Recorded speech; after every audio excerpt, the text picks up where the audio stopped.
podcast kita pada hari ini. Sebelumnya perkenalkan aku Filza Janeta yang akan menjadi host pada podcast kali ini. Nah, sebelumnya kalian tahu nggak sih topik apa yang bakalan kita bahas?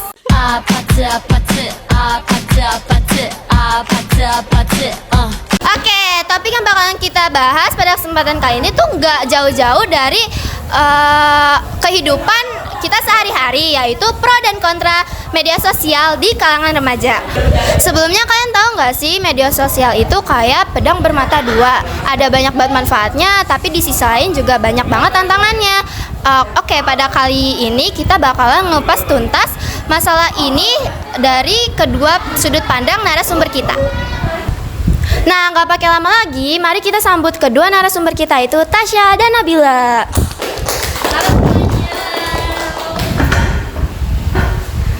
Gimana nih kabar kalian? Baik gak? Baik dong. Ini kalau hostnya gimana nih, baik gak? Alhamdulillah baik. Kalian udah siap belum nih menjawab pertanyaan-pertanyaan seputar pro dan kontra media sosial di masa remaja? Udah dong, siap nih. Kira-kira ada yang mau nanya nggak nih? Saya Mesya Putri, ingin bertanya. Kita mulai dari yang pro dulu ya. Kenapa sih media sosial itu bagus banget buat remaja? Wah, pertanyaannya bagus banget ya. Silakan untuk narasumber menjawab pertanyaan dari Ayu. Oke, mulai dari sudut pandang aku dulu ya. Menurut aku, media sosial ini tuh bisa mempermudah kita buat komunikasi, misalkan sama teman kita atau sama keluarga kita yang lumayan jauh lah gitu. Jadi media sosial ini mempermudah kita buat komunikasi satu sama lain. Terus yang kedua, media sosial ini udah kaya banget akan informasi. Kalian bisa cari-cari video edukasi, pembelajaran, atau berita-berita terkini. Contohnya deh yang paling gampang, misalkan di sekolah kalian ada berita-berita hot lah, atau kayak info-info terkini. Kalian pasti bisa aja kan lihatnya di base sekolah. Biasanya base zaman sekarang pasti sekolah tuh udah punya akun base sekolah gitu kan. Biasanya di situ udah ada info-info atau berita-berita terkini. Nah, yang terakhir, kalian pasti tahu kan, anak zaman sekarang terutama Gen Z itu pasti udah pada keren-keren banget, udah kreatif banget lah pokoknya. Kalian juga pasti udah pernah lihat hasil-hasil karya mereka. Nah, mereka itu bisa mengekspresikan diri mereka, mereka bisa upload. Jadi orang-orang lebih tahu tentang hasil karya mereka lah, jadi bisa lebih mudah menemukan passion mereka. Itu aja sih dari aku, selebihnya boleh ditambahin dari Nabila. Oke, sekarang dari aku ya. Menurut aku, kenapa sih sosial media tuh bagus banget buat remaja? Yang pertama tuh yang kita tahu sendiri ya, sosial media itu kaya banget akan informasi. Kalau misalnya kalian nih ada tugas sekolah mungkin ya, kalian bisa nih nyari materi-materi di Google atau yang lainnya gitu ya. Kalian bisa nyari tentang referensi-referensi atau ide-ide. Dan itu bukan buat ngejiplak ya. Jadi tuh kayak kita bisa ngambil ide-idenya untuk dikembangkan lagi gitu. Yang kedua, sama kayak pendapatnya Tasya, sosial media tuh bisa ngebantu banget buat kita saling terhubung. Kan yang kita tahu ya, kalau zaman dulu tuh saling berkomunikasi harus lewat surat kan ya. Iya. Kita harus nulis dulu, kita harus ngirim dan nunggu gitu, dan itu cukup makan waktu gitu. Dan dengan adanya sosial media sekarang, kita tuh jadi lebih gampang berkomunikasi dengan adanya aplikasi kayak WhatsApp dan semacamnya gitu. Dan yang terakhir, di sosial media tuh kalian bisa berkreasi sekreatif mungkin gitu. Kalian tuh bisa ngupload video kalian, foto kalian, dan itu tuh bisa jadi tempat atau wadah gitu buat kalian nyari bakat kalian tuh di mana sih gitu. Mungkin dari aku segitu aja sih. Nah, udah cukup jelas bukan jawaban dari kedua narasumber kita, yaitu Tasya sama Nabila. Untuk Ayu udah dijawab ya pertanyaannya. Silakan, ada yang ingin bertanya lagi? Saya Nura Dwi Putri, ingin bertanya. Tadi kan sebelumnya Ayu bertanya sisi positifnya. Nah, aku ingin bertanya sisi gelapnya sosial media. Ya, silakan Nabila, mungkin mau menjawab. Iya, boleh. Oke, Sorry. iya. Kasih. Oke, jadi walaupun sosial media tuh banyak banget manfaatnya dan kegunaannya ya bagi para remaja, dia tuh juga punya loh sisi negatifnya. Yang pertama tuh kecanduan. Pasti kalian tahu lah ya, remaja sekarang tuh suka banget main game, apalagi mabar nih ya, pasti banget. Nah, sebenarnya nggak apa-apa loh mabar atau main game bareng gitu kan, seru pasti ya main sama teman buat ngisi waktu luang. Cuman kalau terlalu sering atau berlebihan itu juga pasti ada dampak negatifnya, yaitu kecanduan ini.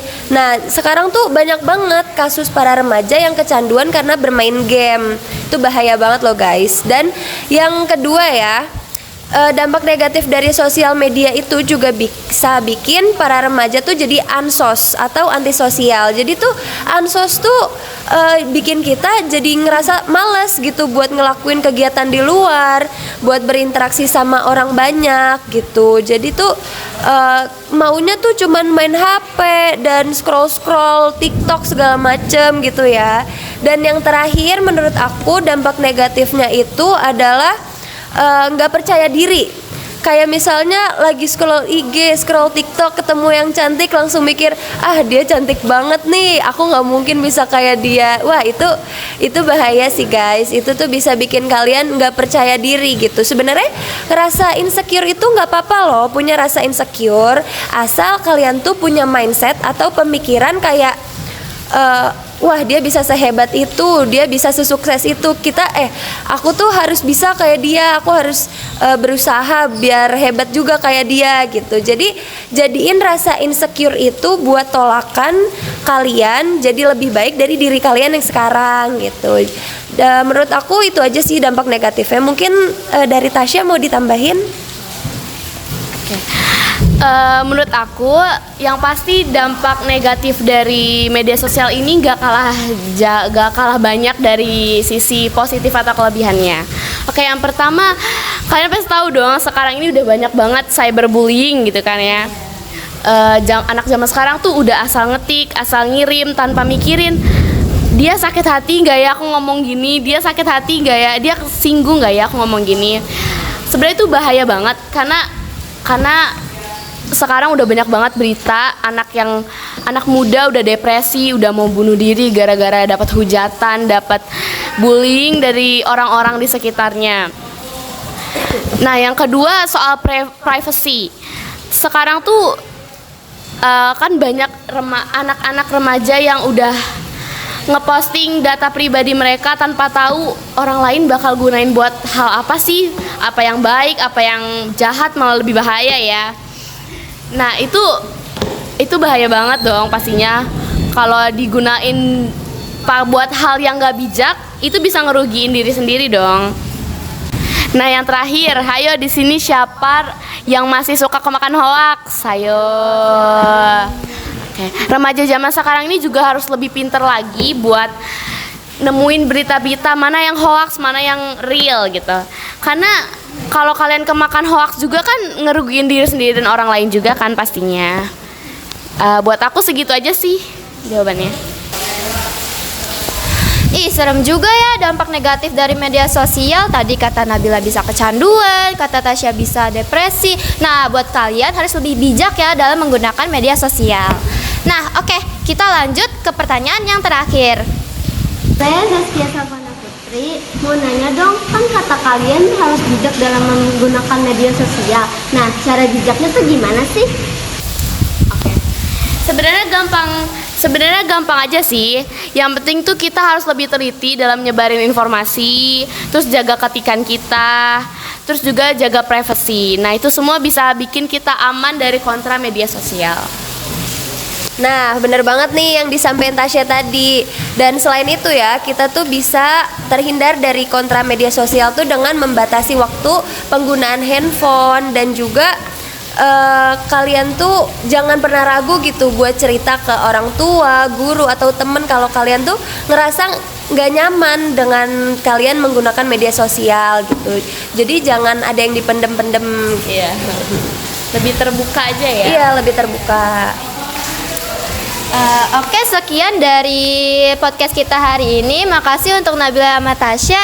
udah menyempatkan waktu luang untuk datang ke podcast kita yang menceritakan tentang topik pro dan kontra media sosial di kalangan remaja. Sekian dari kita. Bye-bye. Jangan lupa like, comment, and subscribe.